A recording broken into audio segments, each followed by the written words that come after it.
구독자 여러분 안녕하세요. 암호화폐 시장의 일정을 전해주는 유튜버 레이워크입니다. 영상을 제작하는 현재 시간은 6월 18일 오후 3시입니다. 오늘은 암호화폐 시장의 전체적인 분위기와 더불어서 리플의 호재 소식까지 함께 살펴보고자 합니다. 오늘은 크게 4가지의 주제에 대해서 설명을 해드리고자 합니다. 가장 먼저 중국이 암호화폐 산업에 본격적으로 참여하고 있는 자료들을 함께 살펴볼 예정입니다. 이어서 중국뿐만 아니라 인도네시아에서도 암호화폐 산업에 대한 규제안이 속속들이 공개되고 있어서 함께 소개를 해드리고자 합니다. 세계에서 바라보는 암호화폐 시장의 스탠스에 대해서 느낄 수 있을 것이라고 생각합니다. 그리고 비트코인과 관련된 온체인 분석 데이터도 함께 살펴보고 마지막으로 리플의 호재 소식까지 함께 준비를 해봤습니다. 가장 먼저 소개해드릴 내용은 중국의 암호화폐 산업에 대한 참여와 관련된 내용입니다. 현재 암호화폐 산업은 점점 중요성이 강조되고 있는 상태이며 미국의 SEC는 기준 없는 무분별한 소송을 동반한 규제로 인해서 암호화폐는 힘든 날을 겪고 있습니다. 반대로 중국은 미국과는 다르게 암호화폐 산업에 집중하고 있는 모습을 보여주고 있습니다. 파이낸셜 타임즈에 따르면 홍콩 통화청이 주요 시중은행에 암호화폐 거래소 거래를 위해 지원을 촉구하는 촉구 서한을 보냈다고 합니다. 홍콩 통화청으로부터 압력을 받은 대표적인 은행은 스탠다드 차타드 및 홍콩 상하이 은행이 있습니다. 홍콩 통화청은 홍콩 통화의 안정성을 유지하고 금융 시스템의 효율성을 강화하기 위한 규제 및 감독과 더불어서 금융 혁신 및 기술 지원 프로그램을 운영하는 기관입니다. 최근에 진행된 회의에서 홍콩 통화청은 암호화폐 거래소와 거래를 하지 않는 이유에 대해서 묻고 암호화폐 거래소와 거래하는 것을 두려워하지 말라라고 당부했다고 합니다. 이에 홍콩 은행들은 미국의 규제로 인한 불확실성 앞에서 갈등하고 있다라고 답했다고 합니다. 조만간 홍콩 통화청이 암호화폐 거래소의 지원에 대한 내용들이 공개가 될 것으로 예상하고 있고 이런 부분은 암호화폐 시장에 있어서 큰 호재라고 말씀드리고 싶습니다. 최근 홍콩은 미국의 미등록 증권 거래 혐의로 인한 소송으로 맞서고 있는 코인베이스에게도 러브콜을 보냈습니다. 홍콩의 입법회 의원이 코인베이스에게 홍콩으로 오면 자신이 돕겠다라고 트윗을 하면서 화제가 되고 있습니다.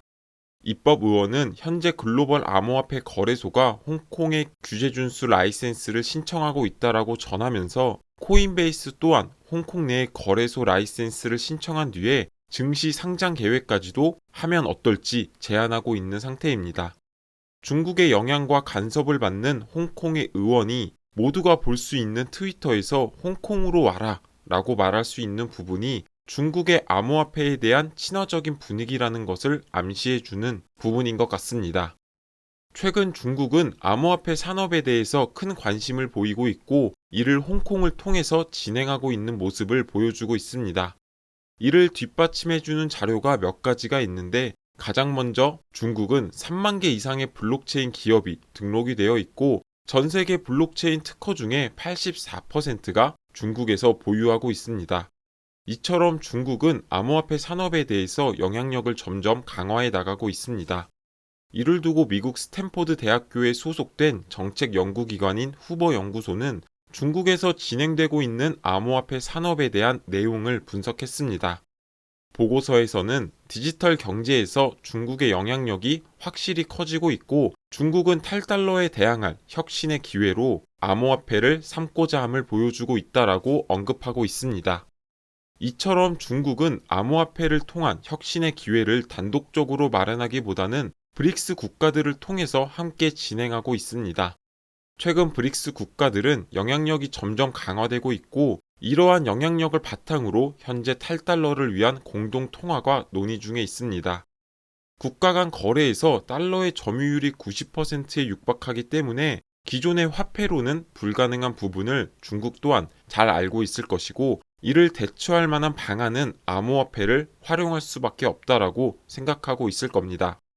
그렇기에 중국 또한 암호화폐 산업을 단순히 부정적으로만 바라볼 수 있는 상태는 아니라고 개인적으로는 생각합니다.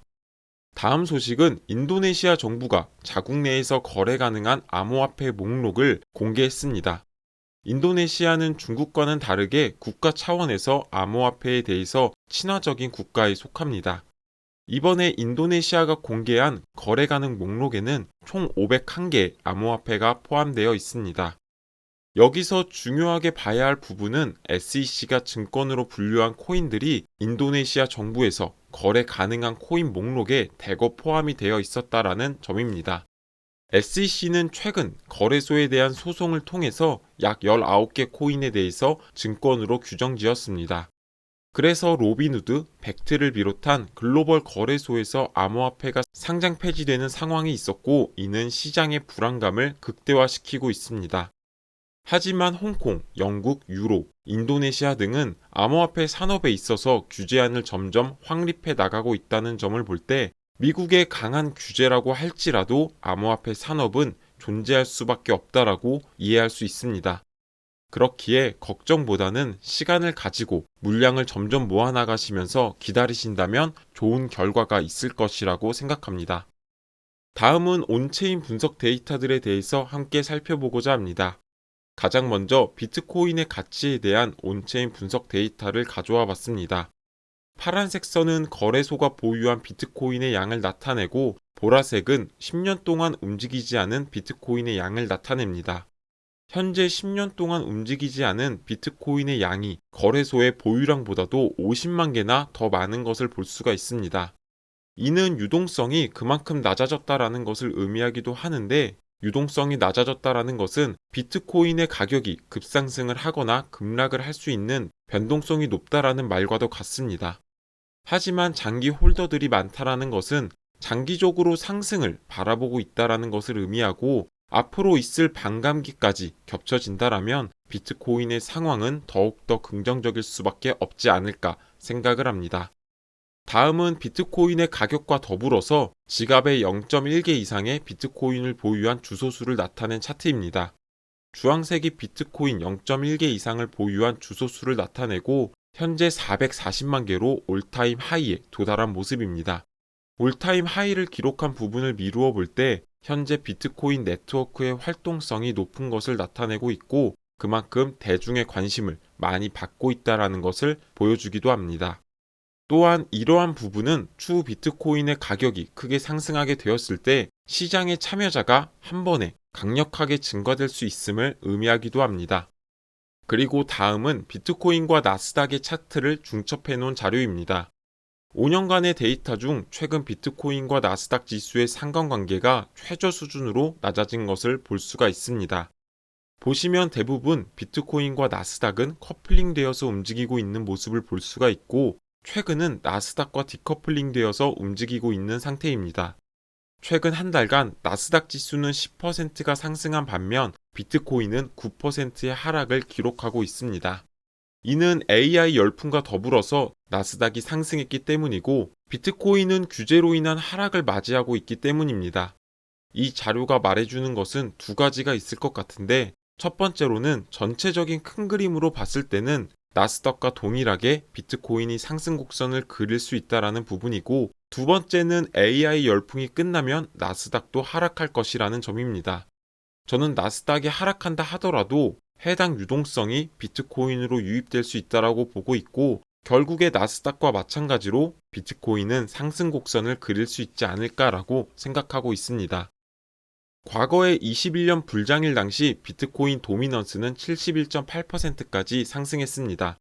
현재의 도미넌스는 47.6%로 불장에 비해서는 굉장히 낮은 상태라고 볼 수가 있습니다. 하지만 현재의 수치도 연초에 비해서는 7.6%나 상승한 수치임을 비추어 볼 때 비트코인의 상승이 아직 끝나지 않았음을 나타내주고 있습니다.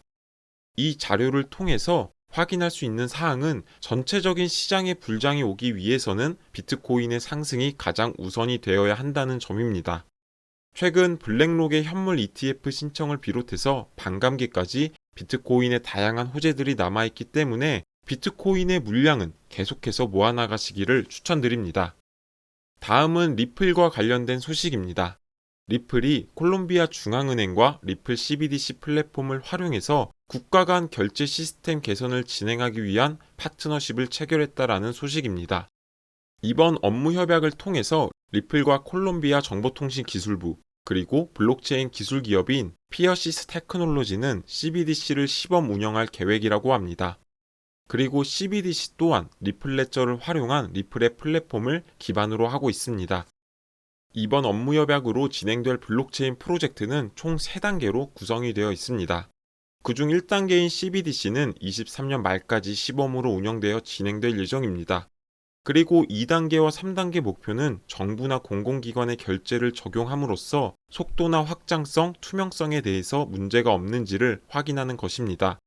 콜롬비아 국가가 주도하는 혁신에 있어서 모든 테스트가 리플의 환경에서 운영되기에 이는 리플에 있어서 엄청난 호재라고 볼 수가 있습니다.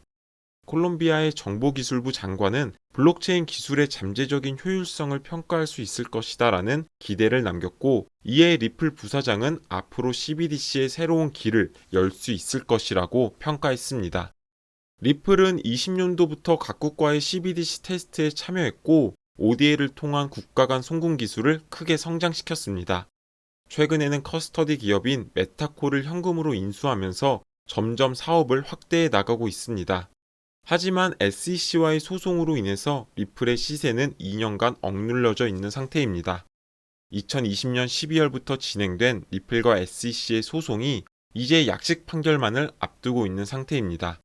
또한 13일에는 흰먼 연설문까지 공개가 된 시점에서 누가 봐도 리플의 승리를 예상할 수 있다라고 생각하고 있습니다. 그렇기에 리플 홀더분들께서는 조금만 더 참고 기다리신다면 좋은 결과가 있을 것이라고 생각합니다. 오늘의 영상은 여기까지입니다. 투자에 있어서 큰 도움이 되셨으면 좋겠습니다. 해당 영상이 도움이 되셨다면 구독과 좋아요 버튼을 눌러주시고 다음 코인 분석 때 뵙도록 하겠습니다. 시청해주셔서 감사합니다.